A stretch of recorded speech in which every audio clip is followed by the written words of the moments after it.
নমস্কার। সম্প্রতি মুক্তি পাওয়া মিমি চক্রবর্তীর ডাইনি মুভিটার ট্রায়াল অনেকেই দেখেছেন। আমি তো মুভিটা দেখে ফেলেছি, তাই চলে এসেছি আপনাদের কাছে শর্ট স্টোরি নিয়ে। এর আগে আমি আরেকটা মুভি স্টোরি নিয়ে চলে এসেছিলাম, বেঙ্গলি মুভি, যা সত্যি খুব ভালো লেগেছিল, সন্তান, যা আমি রিসেন্টলি দেখেছিলাম। তো ওটা যদি আপনারা না দেখে থাকেন, প্লিজ এর ব্যাক ভিডিওটাতেই আপনারা পেয়ে যাবেন।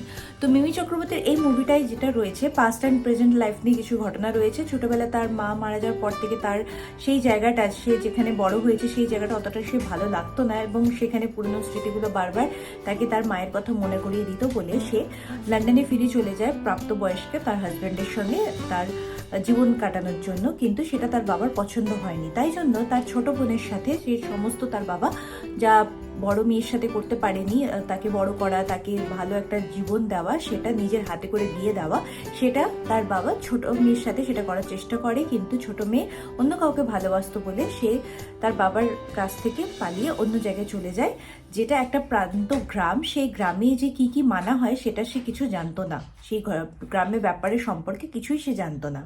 তো সেখানে সেই গ্রামে অধিবাসীরা অনেকটা পুরনো সমাজে পুরনো সংস্কার, যেটা আমরা কুসংস্কার বলতে পারি, তো সেই সময় থেকে তারা এখনো বেরিয়ে আসতে পারেনি। তারা সেই সংস্কারগুলো মেনে তারা কোনো মহিলার মধ্যে অসঙ্গতি দেখলে, অসঙ্গতি বলতে তাদের মধ্যে মডার্ন কিছু দেখলে, বা সে বাইরে থেকে পড়ে এসছে তার মধ্যে আধুনিকতা কিছু দেখলে, বা যা লোক সমাজে ভাবনা চিন্তা তার থেকে একটু অন্যরকম যদি ভাবে, সেখানে সেই মহিলাদের ডাইনি অপবাদ দিয়ে দেওয়া হয় এবং জ্বালিয়ে মারা হয়, বা তাকে মেরে ফেলার চেষ্টা করা হয়। বা সেখানকার যে জঙ্গলের মেইন প্রধান পঞ্চায়েতি যেরকম আমাদের আছে, তো সেরকম প্রধান যদি কারোর কোনো মেয়েকে পছন্দ হয়, তো তাকেও ডাইনি অপবাদ দিয়ে সেই সুযোগ নেওয়ার চেষ্টা করে, এবং তার যা সম্পত্তি আছে, সে ভেড়াই হোক, ছাগলই হোক, ক্ষেত খামার হোক, সেগুলো নেওয়ার চেষ্টা করে। তো মিমির ছোট বোনের সঙ্গেও ঠিক তাই হয়েছিল। এখানে দুই বোনের নাম হচ্ছে লতা আর পাতা। তো পাতার সাথেও তাই হয়েছিল, পাতার নিজেদের ভেড়া ছিল, এবং পাতার ওপর সেই জঙ্গলবাসী অধিবাসীর যে প্রধান পঞ্চায়েতি বা প্রধান গ্রাম জননেতা যাকে বলা হয়,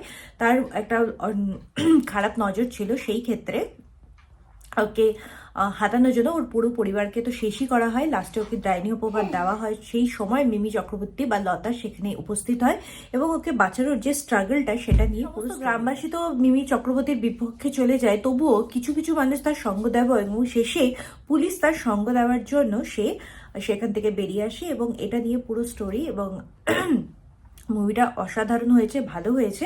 আর এই সময় এই ধরনের মুভিগুলোই বেশি, ওই আগেকার দিনে সেই সমস্ত স্টোরিগুলো আমাদের এখন আর ভালো লাগে না, সেগুলো একই হয়ে গেছে, একটু একটু অন্যরকম আছে বলে এখন আমাদের ভালো লাগে। সরি, আমার কাশি হচ্ছে, মানে গলাটা একটু খুসখুস করছে বলে এরকম আওয়াজটা হয়ে গেছে। তো আজ এই অবধি, আবার একটা নতুন ভিডিও দিয়ে আমরা হাজির হব। নমস্কার।